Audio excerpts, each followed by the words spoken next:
Next week we have Parsha Naso, or Naso, sorry, there's only one A in there, Naso, and that is found in Numbers chapter 421 through 789. Basically the end of chapter 4 through chapter 7.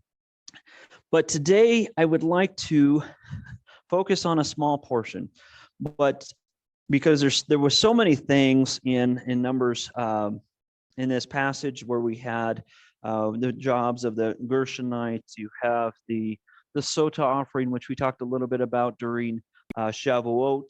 The Sota is the jealous husband situation. And just to give you, I guess, a quick recap, this is not just a husband that one day just said, "Oh, I think I'm jealous." There's a process that's in place that is just in this situation. It's not just a willy-nilly type of thing that sometimes we get in our culture today. There's a process, and basically there's a little bit of rebellion going on between the husband and wife. The husband saying to the wife that you should really, not be seen with this other gentleman, and you should not be, certainly not in private with them. You should probably stay away from him and so forth, because there's some suspicion. And so there's a number of things that takes place. Then he takes it takes her to the temple, and it's kind of a bad situation altogether. And so it's not just "Oh, I'm jealous, I should take my wife to there." So just want to kind of clarify that. But we talked about it in terms of the offering of the Omer, the barley offering. And then we have about the Nazirite vow, which really is connected with the Haftarah portion, which is Judges talking about Samson. And the apostolic writings, or the New Testament reading for this week, was out of John. And it was about Yeshua saying about Son of Man being lifted up, which kind of corresponds with this Torah portion. Well, I think it'd be more appropriate to also think about where Paul in Acts is asked to pay for the offering for those that had taken the Nazirite vow, because that's in this week's Torah portion. But with all those things to talk about, I decided I just really felt it was important for us to go through 4 verses. Out of all those verses, there's 4 verses in Numbers chapter 5 that I just wrestled with the Lord. I said, "Okay, Lord, what do you want me to speak about? What do you want me to talk about?" And I know we talked about some of these things before, so we're going to talk about it a little bit more from what the Torah says, and get into some of these weeds, if you will. But I think they're good weeds. They're productive weeds, and so forth. So we're going to look at Numbers chapter 5, verses 6 through 10. And let me make this a little bit larger for those, because we're going to get into the Hebrew a little bit too, because it's important to understand some sequences and so forth. So if you're reading ahead, you know what we're going to talk about. But it says, "Speak to the Israelites, or the children of Israel, when men or women individually commit any wrong toward a fellow human being, thus breaking faith with Adonai, and they realize their guilt, they shall confess the wrong they have done. They shall make restitution in principal amount and add 1/5 to it, giving it to the one who was wronged. If the party is deceased and has no kin, to whom can restitution be made? The amount repaid shall go to Adonai for the priest. In addition to the ram of expiation, or sacrifice, sin offering, with which expiation is made, or atonement is made on their behalf. So too, any gift among the sacred donations that the Israelites offer shall be the priest's, and each shall retain his sacred donations. Each priest shall keep what is given to him." So That's the portion that we're reading, but we're really going to spend more time in verses 6 and 7 than any of them. The reason why I felt the need for this is because we've talked about it a little bit before. What do we do with offenses? How do we process offenses? What is the righteous way to deal with offenses in our lives, with those around us? What is the concepts that we're supposed to carry? And how do we mature to that place that this takes place? So the word here is mikol chatot, which means chatot is a sin. A sin. Oh, I'm missing a line. How about Daver el bnei Israel? So speak these words to the sons of Israel, to the children of Israel. And it says ish, so it says man, o, which is or, isha, woman. Ki asu mikal hatot. Chatot, we're going to talk about a little bit more. That's the word where sin comes in, or the offense comes in. Ha'adam. It doesn't say to another man. It doesn't say anything else. It says mankind in general, to another person in general. So we have, for those following along, this word right here is ish, that is man. Isha is female or woman. And see, it's defined here. And if they commit any wrong, any kind of sin against another person, another fellow human being, as it's translated here with the JPS, you break faith with Adonai, and they realize their guilt. And then, of course, verse 7, we'll talk more about that. It says, they shall confess the wrong that they have done. They shall make restitution in principal amount and add 1/5 to it, giving it to the one who was wronged. Okay. As I said before, when we sin against someone else, it says that we are also breaking faith with Adonai. The reason for this is because we are all made in the image of Elohim. And if we are all made in the image of Elohim and we offend another person, what we have done is offended the Elohim that they are made in the image of, which is the image of God. The word that's used here, as I said before, is chatot right here. Michal chatot. Chatot is interesting because it doesn't say chet. It doesn't say sin. It uses, the root word there is chata'ah, which is the sin offering.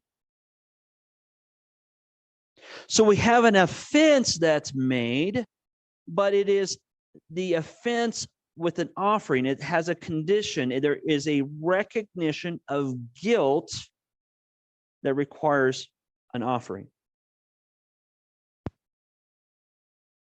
Then it goes on and says ha'adam, which is a person, but lemol or lemul me'al be Adonai, that it is breaking faith with Adonai.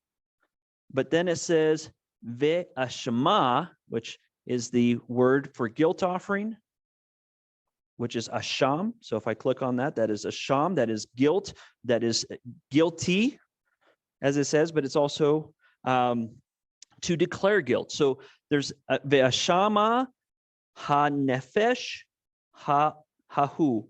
So he, which is hahu, who is, so this is the fun part in Hebrew for those that are learning Hebrew. Who is he? He is she. That's how it is. I didn't write it. But who, he, so the he, the nefesh is guilty. So his nefesh is guilty. His soul, nefesh is soul. He realizes, it's translated as they realize their guilt, but he in his soul feels guilt. Why is this important? Because that guilt is in our soul. So it's one thing, if we sin against our flesh, that's one thing. But when we sin against somebody else, it's against God, which is really an affront to our nefesh, which is our soul. It is beyond just sort of like, oh, this little thing. It's not a little thing. This is a big, big deal.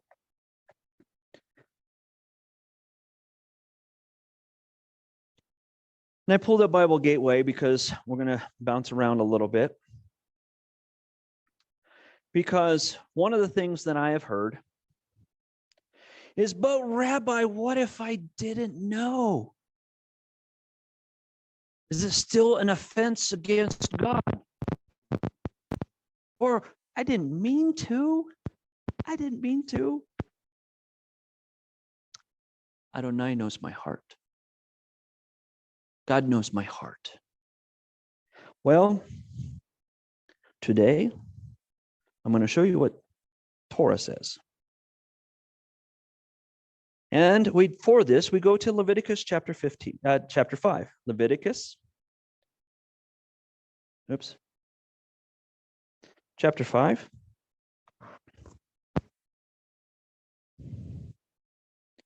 And we're going to look at verse 15.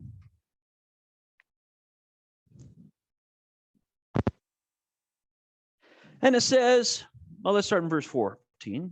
The Lord said to Moshe, saying, if anyone commits a breach of faith and sins unintentionally in any of the holy things of the Lord, he shall bring to the Lord as his compensation a ram without blemish out of the flock, valued in silver shekels,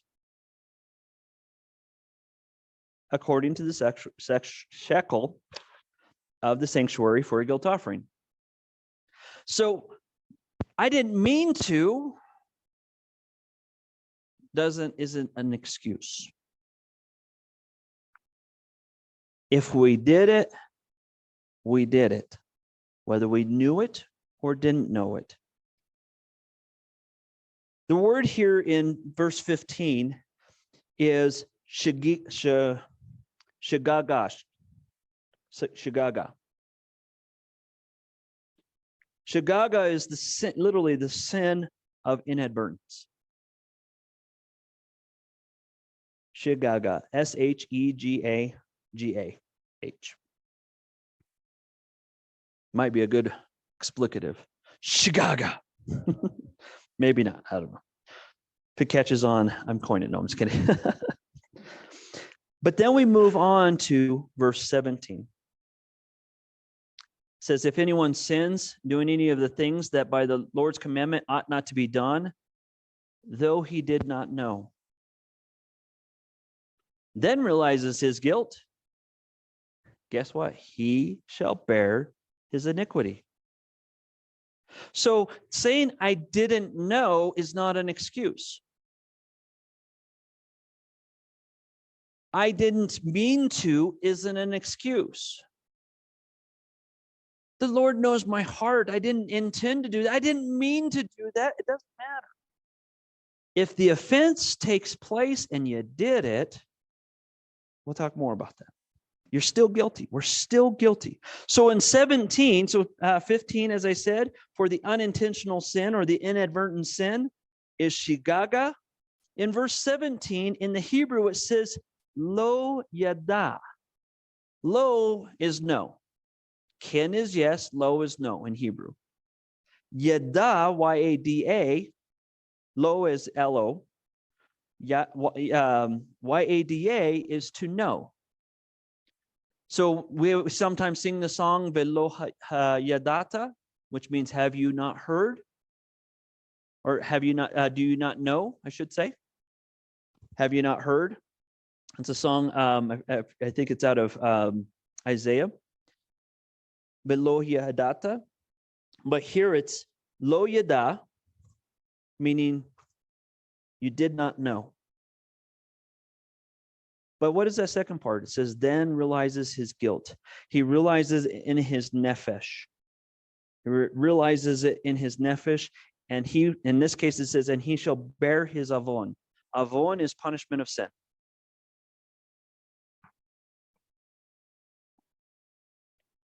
Now, I know it's been said Well, how does this fit with Messiah?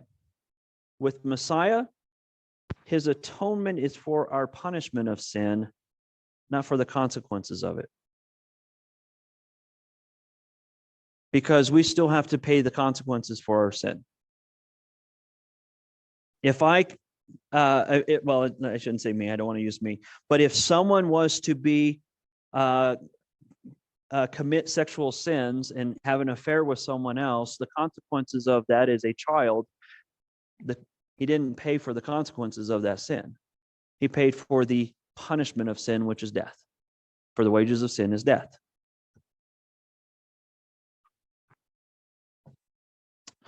So, whether we know or not, the offense still happens and it still needs to be addressed. So now let's go back to Numbers chapter 5. So the premise here is that when somebody commits this wrong and they realize it, they realize that they had done wrong, and they know it in their soul, their nephesh. They know that what they did was wrong. Okay, that's the premise. Then we get into verse 7. And it says, behite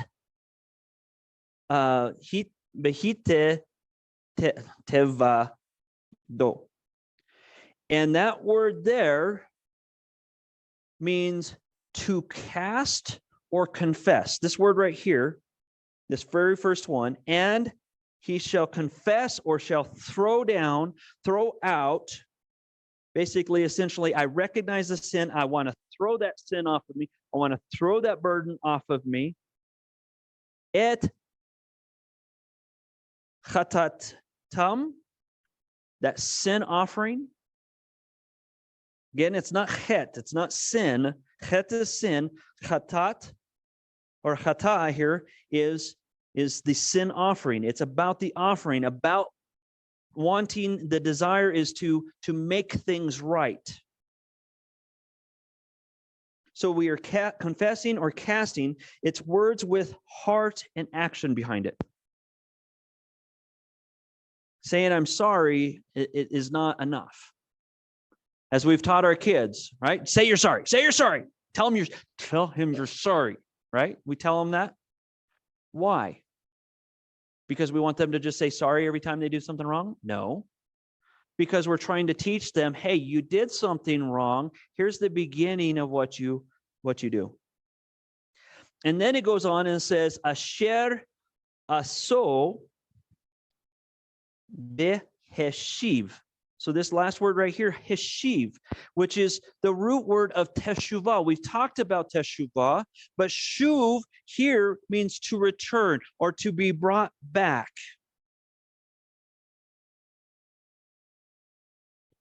What is interesting is that it all revolves about what is in the heart and the action behind it. To return, or shuv, as I said before, this is the root word of Teshuva. So the command that we're reading here in Numbers chapter 5 is not to make Teshuva. Teshuva is what we desire. The command is to confess with a heartfelt intent. It must include action. As I've said before, for those that have been around me long enough, you know that eventually I bring up the subject of tires, right? I bring up the subject of tires. I slash 4 tires of somebody's vehicle. We get to this next one, this passage right here, and it says, and add 1/5 to it. Well, if I slash 4 tires, how do I add 1/5? Do I give you 4/5 of a tire? That's really not going to be helpful, is it? It's always the next single item. So one of the things to keep in mind in terms of Torah, it's objects. It's not subjective, it's objective.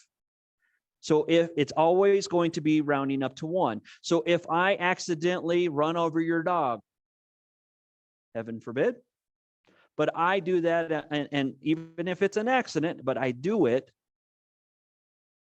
what's the next unit, a measure up from 1? 2. So I would replace it with 2. And if you go through the Torah, you'll see that if there's an animal that is harmed, then you replace it with an additional animal. With the tires, the reason, so it's 4, and 4/5 is the 20% being added. What do? I round it up to the next full unit, right? So I go to 5 tires exactly. So it's I forget what it is, not the absolute. I'm trying to remember the mathematical term, but it's the next unit of measure up once it goes over. So if I'm doing that, then it's going to be an automatic 1 more. But if it is a monetary item, then I can do 1/5 more. Or if it's a unit of measure. So if I damage or destroy 1 bushel of wheat, I don't have to measure up to the next measure, because I can give you 1/5 of a bushel of wheat, right? I mean, so I can give you 1 bushel plus 1/5 of a bushel. And so there's the 20%. So that's what I'm saying by how it's measured in that unit. If the next, I mean, it's not going to do any good if I give you 1/5 of a dog, right? I might cause another offense as a result of that aspect, right? I mean, it's not gonna end well if I do that. But what's that? Yeah, exactly. I'm creating another offense, and yeah, now we're going down a rabbit trail that I shouldn't have opened. But nonetheless, as I said, so the offense happens, but the command that we are supposed to do is we are to confess our sins and desire Teshuva, desire a return. So picture of it like this. There's 2 people that are essentially on top of this platform together. When an offense takes place, one or both are knocked down off of that platform. The way the offender gets back on that platform is they first recognize what they did was wrong, and they confess. The victim's knocked off because they're the ones that's damaged. And as a result, because they're the victim, we know that Adonai lifts them up. And so there's 2 parts. They need to work together to get back on the platform together. One cannot get on that platform without the other. You cannot restore a relationship unless both parties desire Teshuva. That's why the command is not Teshuva. Because when there's an offense that takes place, now the desire should be both ways.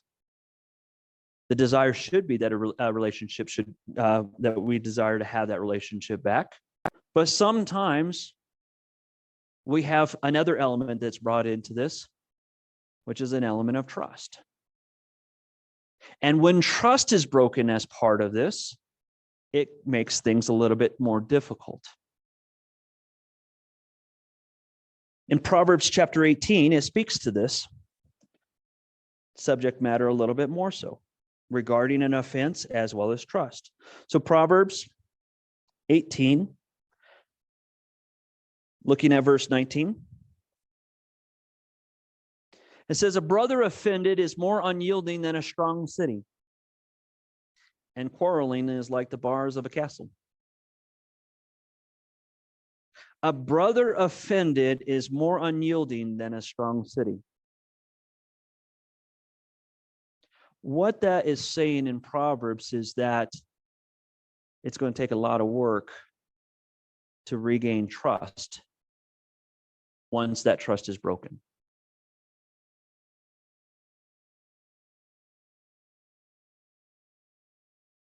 Sometimes I have been taught in some areas that as I read scripture, I go, but that's not what scripture says. I've been told forgive and forget. Forgive and forget, or forgive and let God. There's a place for that. That is in the personal place of a relationship or my perspective, because I don't want to become bitter. I don't want to become angry and sin. Where is this differentiated? Well, let's take a look at that in Leviticus chapter 19.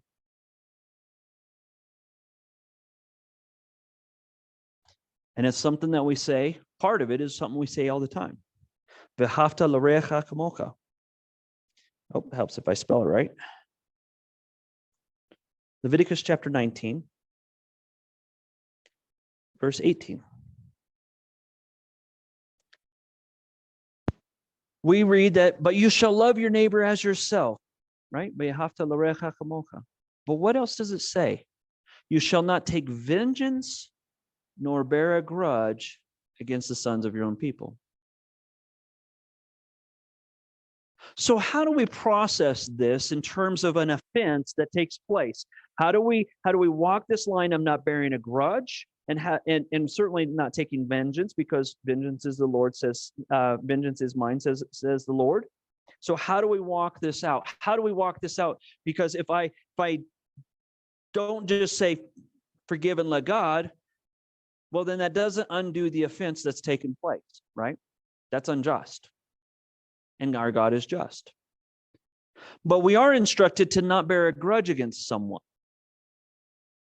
And what does that mean? Well, it means this. If we refuse to offer Teshuva for them, then we're bearing a grudge. There's two definitions or two ways to look at a grudge. The first one, as I mentioned, is if we do not desire Teshuva with someone who has caused an offense with us, we're bearing a grudge. If we refuse them that, we're bearing a grudge. The other is, will sound more petty than that one, but that's I don't want to pick on you, Doug. I like you too much today. If I went to my neighbor and I said, I'd like to borrow your rake. And my neighbor says, no. The next week, the neighbor comes to me and says, I'd like to borrow your shovel. If I say no because he said no to me the week before, I'm bearing a grudge. Yet we do that. You didn't want to let me borrow your rake. I'm not going to let you borrow my shovel. That's what we do. But we're instructed not to do that. Because our flesh, our Yetzer Hara, gets in the way and wants to be like, no. There's a song about it. I just want to be mad for a little while. I just want to be mad for a little while. But yet we're instructed to not bear that grudge. We can recognize the offense. Because when there's an offense, there's something real, there's something that's undone. It's unrealized, it's undealt with. And it needs to be dealt with. If I slash somebody's 4 tires and I go, oh, I'm sorry. You still have that person still has 4 flat tires. I need to make restitution, but I'm not going to get Teshuvah, that restored relationship, or brought back together until what? I restore them with restitution and go above and beyond. What's interesting about the Torah, when we go back to Numbers chapter 5, it says, and you add 1/5. That means you don't, the offended person, the victim, does not get to stipulate their demands. So if I cause an offense with someone, they can't say, no, you better get me 4 tires and a spare tire and free rotations. And you know what? 5 tanks of gas. They're the one that now falls into sin. They are the ones that now fall into sin because they are not wanting to be restored, seeking or desiring Teshuvah, but instead they're actually exacting vengeance or bearing a grudge by withholding. So it takes 2 parties being at a place of maturity, being at a place of desiring Teshuvah to get to that place. That's why Teshuva is a desire, not a command.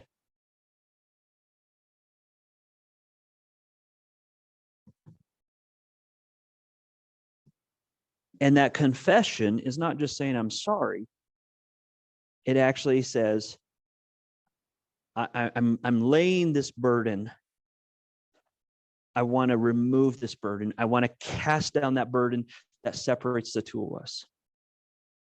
Because if I cause an offense with you, the relationship's cut. The relationship is damaged.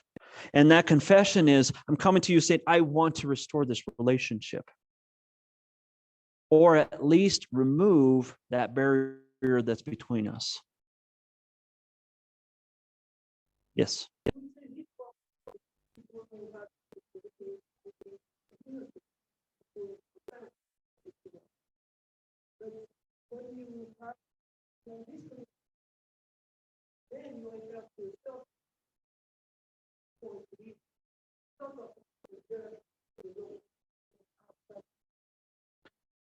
Yes. So today, mm-hmm. Mm-hmm.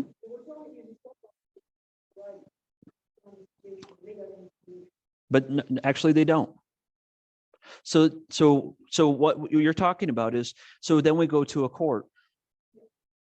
But when we go to a court, it's not about Teshuva. It's about the offense and righting that wrong to you as the victim. Why does it go to court? Because that other person, the offending party, doesn't want to recognize what they did, take accountability for what they did.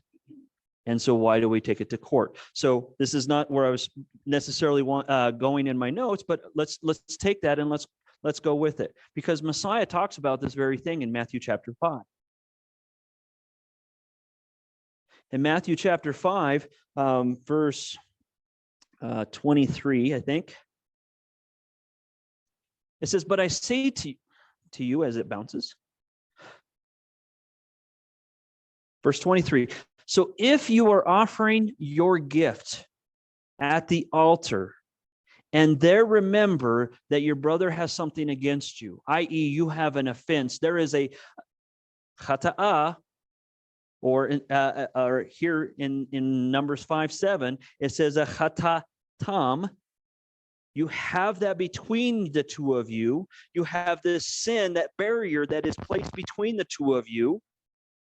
What are you supposed to do? And you remember that? Leave your gift there before the altar and go. First, be reconciled to your brother, and then come and offer your gift. To address your question, the very next verse, come to terms quickly with your accuser while you are going with him to court, lest your accuser hand you over to the judge, and the judge to the guard, and you be put in prison. Truly, I say to you, you will never get out until you have paid the last penny. So in this case, where he's talking about settle before court, because that's, again, going back to the two people should be desiring Teshuva. But our offense with each other, again, going back to what we learned in verse 6, that when we sin against someone else, we have broken faith with Adonai. That's how serious of the situation. That's the seriousness of the situation. We have broken faith with Adonai. And so it's one thing that I've broken relationship with the other person, but I've broken this relationship too. And Messiah confirms the same thing that Leviticus 5 talks about. It says, go and fix this with that person first, and then come offer your Asham offering, which is your chatat. Come bring your chatat offering, your sin offering. But first, you got to go and be reconciled with your brother first. Go at least, I shouldn't say you should be reconciled. Let me backtrack. You must first go confess to them, offer restitution, and the rest is up between the two parties. Because again, it takes two people. My dad used to say something very interesting growing up. He says it takes two to get along and two to fight. And I think that was because he was trying to make a point to us kids, because we were all three boys, and that happens as they grow. Boys are girls, right? But it takes two to fight and two to get along. And there's some truth to that. But in this case, it takes two to make Teshuva. They both have to desire Teshuva in order for them to get there. And if I say, no, I'm not going to give you Teshuva, there's a place, I didn't write this passage down, but there's a place where it says that, well, then even though I've done everything I can, and then say they don't want to make Teshuva with me, I confess my sins before them, I make restitution, and then the rest of it is heaping coals upon their own head.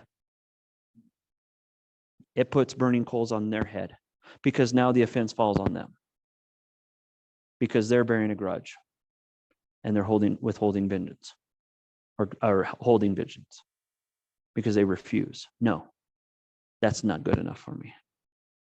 That's not good enough. You need to grovel a little bit more. There's a dog door there. You need to go through the dog door. You can't come through that door. But yet, in order for both of us to that platform, we have to work together. We both have to work together for us to get there together. Otherwise, we're pushing the other person off. Proverbs 28:18.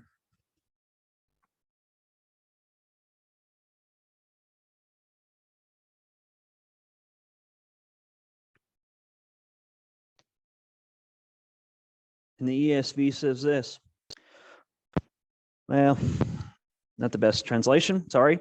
But whoever conceals his sin will not prosper. But he who confesses and forsakes them will obtain mercy. In the same picture at that latter part, that he who confesses is the one that is casting off this sin that is breaking the divide between the two of us. Just like the sin that separates us from God. Punishment of sin is death. Death is the separation from God. God is life. Guess where we are? We're separating ourselves from God when we sin. When we sin against our brother, we're separating ourselves from them. But when we desire to cast off that sin or break down that barrier that's between us and forsakes them, that's where we find mercy. Mercy is not forgive and forget. Without repentance, without confession, and in those cases that restitution is necessary, that's where we find mercy. Because the truth of it is we have sinned against the other person, right? And love is, well, we don't, the harshness of truth of that sin, it can be very harsh, but love causes us to want to reconcile. That's where the desire of Teshuva comes from, is from love. Somewhere in between love and truth is justice. That pendulum swings towards mercy when the hearts are right. When our hearts and our desires are in the right place, we allow them that opportunity to make amends to us. This is why when Yeshua was confronted, how many times do I have to forgive? 70 times 7. Or even more. Every single time. Because what does that say? Look, I want to break this barrier between us, but I've got a bad habit. It includes bad habits. Our desire is to not do it again, but old habits die hard, right? And for some of those habits, without God changing our heart, without Adonai changing our heart, it's going to be difficult. But if we desire Teshuvah, we desire relationship, Yeshua told us, forgive, allow them to make it right, and go forward. Because actually what you find out, when you do that, two things are going to happen. If there's sincerity behind it, you build trust.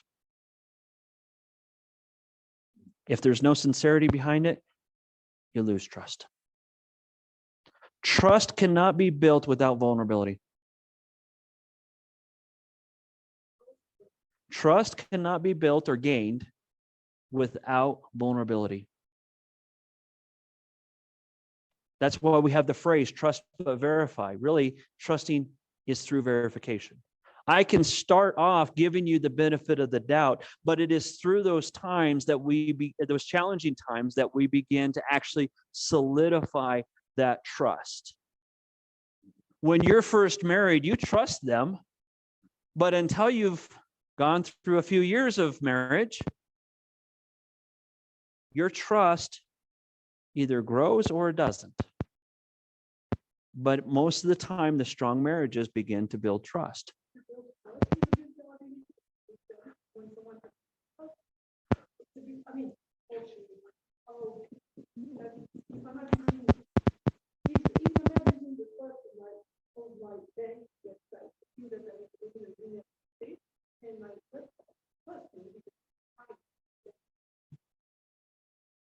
So,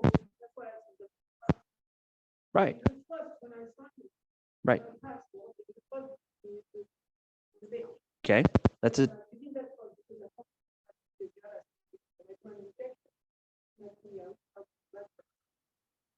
So,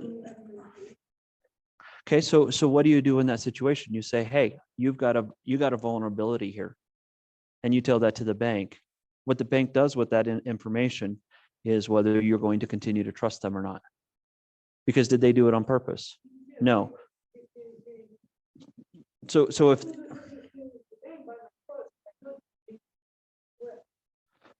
you can build trust with your bank and vice versa. So there's two parts. One, when you see something that exposes vulnerability, because that exposes not only you, but them as well, if you're a client of that bank, right? And so you're saying, hey, there's this vulnerability. If you guys could fix that, that would be great. Okay. There's a number of scenarios that we could also use that. But then what they do with that either is going to build trust with you or it's not, right? So if they say, oh, whatever, nobody's going to do that. What are you going to do? Well, you know what? I'm going to go somewhere else with my banking. So they've lost your trust. However, now let's say you didn't find that, but somebody else did and they exploited that. What the bank does with that exposure is either going to build or remove trust. The same is true with us personally. It's no different than us personally. Let's use, for example, my word. If I tell you I'm going to do something and I don't, and you relied upon that, you made yourself vulnerable by relying on me doing something that I said I was going to do. And if I don't do it, I'm breaking trust. Especially if it's a commitment that I said I'm going to do. Now, if I call you beforehand and say, hey, wait a second, I'm not going to be able to do this because of this extra, I didn't know this circumstance was coming up or some of those other things. There are, I don't want to say exceptions, but there's expectations that are built out of vulnerabilities that begins to establish trust. And so even though somebody does something wrong to us a number of times, if they come to us and say, look, I am so sorry for what I am doing, I want to make that right, and then move forward. And so what has happened in some of these situations, well, how can I, if I can't monetize it, because I took from somebody their time, you can monetize time. And you can give that person in a situation that a number of years ago where somebody was in that predicament and they said, well, how can I make things right, or offer to make things right in this situation? Because there was an offended party and an offendee. And I said, well, then here's what I would tell you. First, you tell them you're sorry and you are saddened that you had done what you had done. Then they got a gift card and they said, for your time that I took from you, I'm going to give you this. A personal example was when I had an accident. I had a wasp in my car and it was buzzing right here by my ear, and it was not happy. You could tell it was not happy with where he was at, and he's right by my ear, not very far away. I turned to roll down the window. The sun was shining on the back of the Jeep in front of me. I didn't see their taillights turn on, and pow, I smacked them. And the wasp flew away. So what did I do? I said, look, I did it. That was totally on me. Totally my fault. Here's the situation. I'm not asking for mercy because I hit your truck. I hit your Jeep. I'm sorry. I'm terribly sorry. Then later, what happened is once the insurances and all this other stuff were taking place and so forth, I asked, it was a woman who was driving the Jeep that I had hit. I said, do you have a boyfriend or a husband or somebody I can talk to? Why do you want to talk to him? I'd like to talk to him. I don't want to talk to you about what I want to talk about because I want to talk to him about what I want to talk about. And so she got me in contact with her husband. I called him and I said, look, I ruined your wife's day that day. I would like to make it up to her. You want to do what? I took away, I caused not only just injury to your vehicle, insurance is going to take care of that part, right? That's why we have insurance.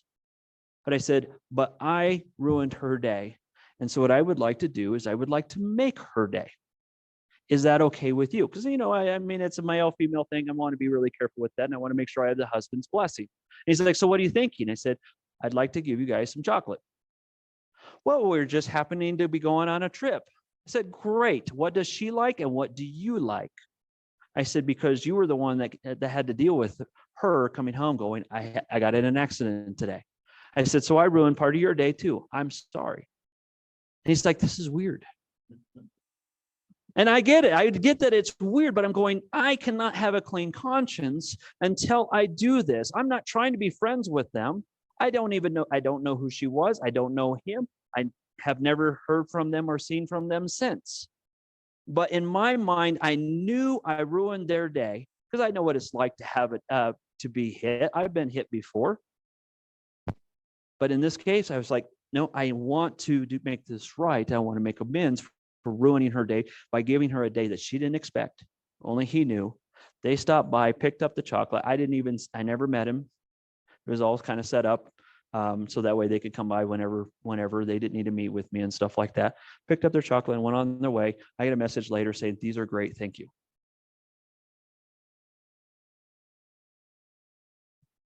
But looking at it and saying, I want to remove that barrier.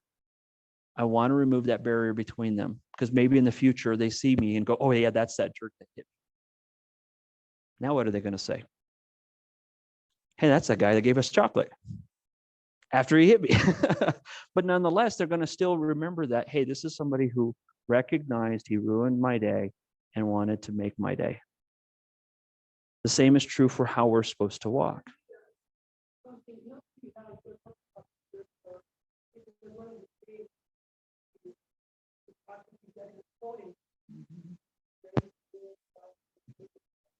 Yep. Yep, because you got mesmerized. Well, it's easy to get mesmerized. It's just that lulls you. Yep. Mm-hmm.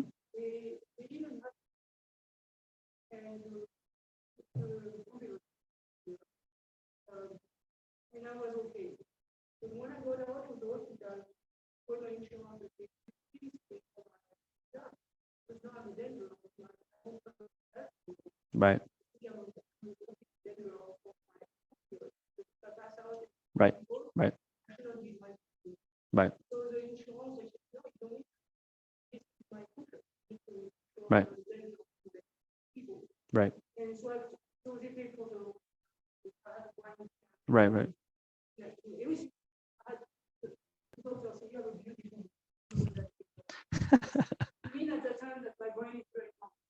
Right. But see, that's taking accountability and recognizing that situation. And so that's why I'm saying that part of this conversation and this topic today also requires maturity. We have to have the maturity of saying, you know what? No, what I did was wrong. How do I make it right? And how do I protect others in that situation for that very reason? But it's accepting accountability. It's allowing myself to be accountable. We were talking about yesterday in a Bible study, and I said, it's interesting how when we do not want to accept accountability, we immediately default to emotions, and we want to either passive aggressively throw it back on them, dismiss it, and put it on them, and say, why are you holding that against me? You're holding a grudge. That's against the Bible. No, you did this. Stop. You did this. You caused the offense. You just don't want to take responsibility for it. And so the argument that the guy was making was, if we have no case, we appeal to the emotions. which I find to be interesting. That's what we do in society. People who do not want to be accountable to their actions appeal to emotions. Well, you shouldn't have, you looked at me wrong. You shouldn't have looked at me like that. And that's why, my boys do that. He looked at me wrong and that's why I hit him. No, that doesn't make it right. I understand you didn't like the way he looked at you. Turn your head next time rather than smacking him on the head. Turn your head, not beat his, right? So it's taking that acceptance and our accountability and recognizing, you know what we did, fess up to it. And there's actually a type of, I have found in my own life that there is liberty and freedom when we do that. Yeah. Because nobody can hold that against me.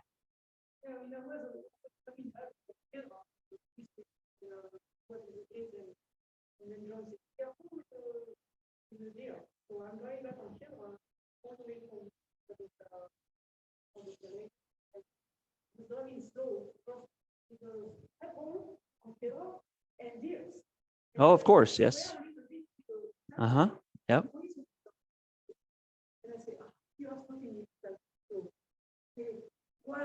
Actually, you're weaving all over. Yeah, you're weaving.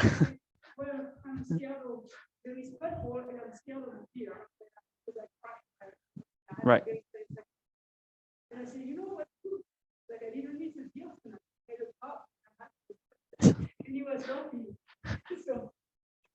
And that, but no, absolutely. And and he's just trying to understand, why are you swerving in the middle? And it's like, okay, I'm swerving because of these potholes, or because the deer's on the side of the road, so I'm giving them space because I've hit a deer. So it's not that you're dismissing the accountability. The dismissing of the accountability, and Doug, you'll appreciate this, is you just wanted to pull me over. You're just waiting to get me. You wanted to get me. You got a quota to meet.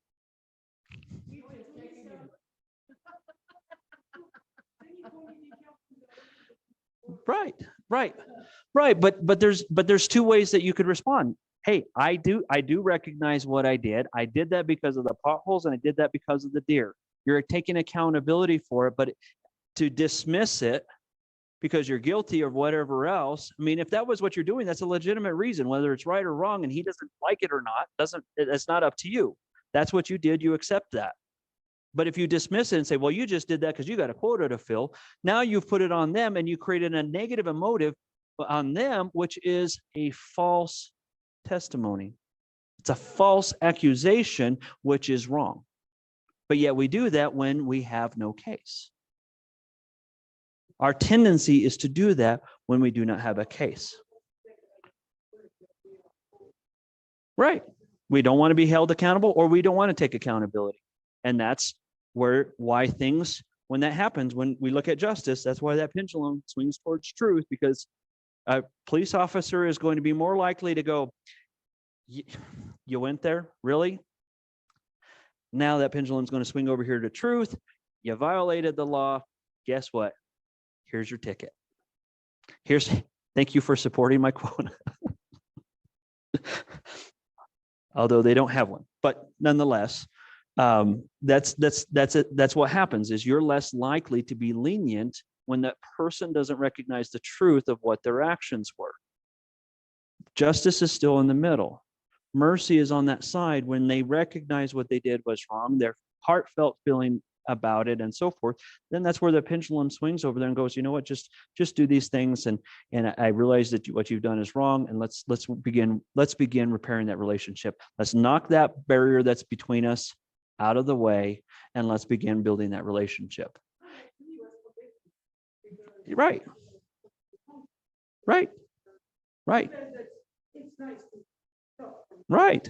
Absolutely. And because they are not, they don't have a ton of advocates right now that are vocal, sadly, and yet they do so much for us in our communities. So what do we do when there is an offense? So I talked about in Numbers 5, we talked about when they realize that they have done something wrong and so forth. How do we process this? And this is a passage that everybody should know by heart. If you don't, write this down and start memorizing this. So it starts out in Matthew 18, and it's starting in verse 15. It says, if a brother sins against you, go and tell him his fault. So Messiah tells us that if somebody offends you, you should probably go and tell them what the offense is. Because if they did it unintentionally or did not know, lo yada, you have to tell them, hey, this is what happened. This is what happened when you did this. Yes, the other day, I was driving on 84 to come into town, and the sun was setting, and I was at that stop sign, and there was a guy crossing the road right there, and I could not see him because he was direct in line with the sun. Had I hit him, I wouldn't have known, except for maybe the thump or the bang or something. Would have been really, I would have felt terrible because I did not know he was there. And thankfully nothing happened, but it helped me realize, man, sometimes those angles of the sun can be vicious, and I would have been in the wrong. Had I done something or even had a near miss with them, I would have felt terrible if they had told me. Anyways, I'm not going to go down that road. So anyways, you go and tell him his fault between you and him alone. So you start out by yourself. You don't make a big fanfare. You don't put it on Facebook or social media and say, that jerk did this over here. We're instructed not to do that, because what are you doing? You're not giving them an opportunity to defend themselves or recognize that they've done wrong, to hear their side of the story. And you're spreading around guilt, which basically puts you in the same category as creating a false testimony, because now you're acting not only as prosecutor or the offended person, the plaintiff, but you're also acting as judge when we do that. So it says, go to him alone. If he listens to you, you have gained your brother. You gained your brother. You have made Teshuva because he listened to you. He recognized what he did wrong. The desire is mutual. You work together, tear down that barrier, and you begin to walk in one accord. Verse 16, but if he does not listen to you, take one or two others along with you, that every charge may be established by the evidence of 2 or 3 witnesses. Okay? So you're taking 2 others with you to witness that this brother does not want to work with you to make Teshuvah. Now, if he refuses to listen to him, it says take the congregation, or it says tell it to the congregation. Now you're telling it to a collective. And if he refuses to listen to the collective, because now you've got 2 other people that are witness to the collective saying this person does not want to make Teshuvah, let him be to you as a Gentile or a tax collector. The tax collectors were not received very well. They had a quota, and they had to figure out how to make that quota, or it came out of them. And so they were considered to be the lowest of low. And so what that means is that that person no longer sees you as a brother in that situation. You cannot make Teshuvah with someone who does not want to make Teshuvah. You cannot restore a relationship with someone who does not want to be in that relationship. So sometimes when somebody recognizes that there's an offense, yeah, there's an offense, or yeah, I'd like to be your friend again. Good, show me that you want to be your friend, my friend. This is where trust comes back in. You've broken my trust. Now we need to rebuild trust. How do I become friends or have a relationship with you? That's what you said your desire, but you got to be willing to work for it. Not because I'm making you grovel, but you need to understand you broke it. Now we got to begin the steps to rebuild it. And if you don't really show by making an effort that you want to be my friend or you want to be in relationship with me, when I tell you that there's this offense or this offense happened, then you're basically telling me, I do want to be in relationship with you, but I don't really want to re-earn the trust that I had broken, which means that they don't value the relationship.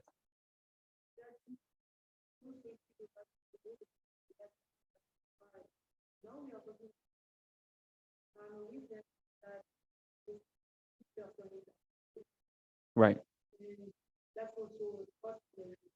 Correct.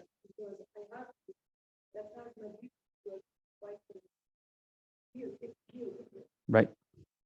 To be a witness. Yeah. And so then then that takes place. Okay. So now let's take it into another scenario. Here's something that happens with gossip. Okay. So now we're going to take gossip straight on. How do you deal with gossip? Easy. You ask this question. Oh, have you gone to them? As Matthew 18:15-18 says. No. Would you like me to go with you? No. Then it ends here. Well, what do you mean? You're got an offense. You're choosing not to go to them, means you don't want to restore a relationship. And even worse, you're wanting to destroy my relationship with them. Whether I have a relationship with them or not, doesn't matter. You're trying to create a narrative in my mind. And you separate yourself. Because what does the scripture say? Stay away from gossip mongers. Right? Stay away from those that like to gossip. But that's the fastest thing I have ever found to cause gossip to stop them around me. I asked the question, oh, did you go to them and tell them that you're offended about this? Well, no. Would you like me to go with you? No. Yes? Well, yes, then that means I'm going to go. I'm going to go and try to help them, because sometimes, I understand, especially in this day and age, people do not understand how to reconcile through relationships.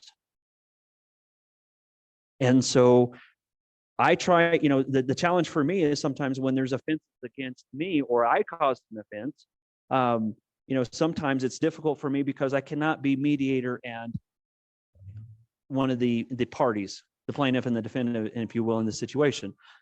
I can't, it's not right for me to be in both. And sometimes I will call somebody else and say, hey, will you join me as a witness in this situation if I need it? Prayerfully, I don't need it, but if I need it, so that way, if anybody says, well, he never tried to help, try to reconcile with me, I can go, well, so-and-so was there. Ask them if I did.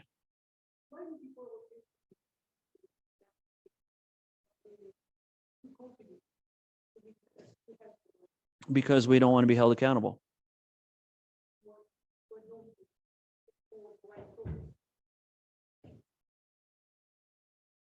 Because we don't value the right cause as much as we used to. I'm watching a series. If you haven't watched it, The Rifleman is a really interesting TV show from the 60s, just for multiple reasons. But I enjoy it personally because they still focus on doing the right thing, even if it was going to hurt you financially or socially. They still did the right thing and taught that. So Chuck Connors and his son, he's always telling him, look, you do what's right no matter what in those situations. And that's the same things that I try to teach my boys. Sometimes doing that right thing is going to cost you. And, and it may be an inconvenience to you, but we're instructed to stand for truth. I saw a terrible accident on 160 right there by C&J gravel. There was a guardrail right there, and it was a Ford Bronco. It was super icy that day. And I don't know, the Lord just decided to show me, here's what's going to happen. And I had a visual of what was going to happen before it happened. And I was like, oh, shoot, that Bronco is going to hit the end of that guardrail, which has got that little rounded D-shaped bulge. And it was like a slingshot. It grabbed that Bronco and shot it across that 4-lane highway right there. And I mean, a Bronco is not a light vehicle. So he kept going and cars were bouncing off, or I should say she. And I mean, it was like 5 cars were taken out by this one Bronco.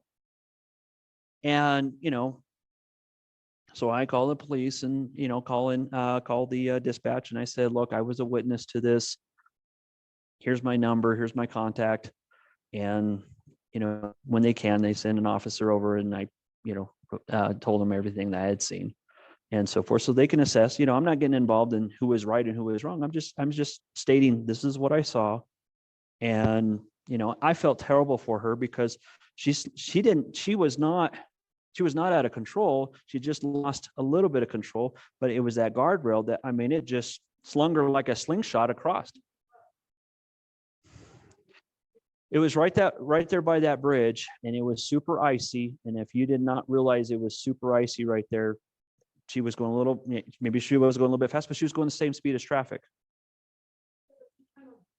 She was still going the same speed as traffic, and it's knowing your vehicle and all those other things. I'm not saying she was right or wrong. I'm saying what happened was she just sort of broke free and wound up over by the guardrail, and she was trying to get it back under control, but it was that end of that guardrail. I'm not blaming the guardrail's fault, because there's multiple, but just grabbed her in it, just grabbed her Bronco and threw her across all 4 lanes of traffic. I slowed down, saw it going, yeah, this isn't going to end well, and got out of the, just kind of get out of the way, not add to that situation.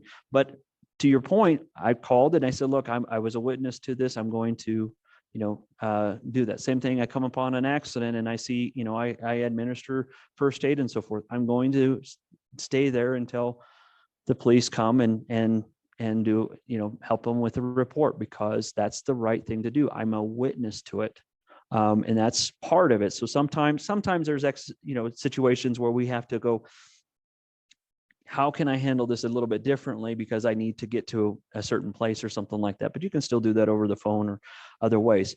But the point being here is that we need to go and let that person know, because like I said in Leviticus, it says if they didn't know, and it becomes aware to them, it's made known to them. So it's in the Torah that we're to do this very thing in Matthew chapter 18.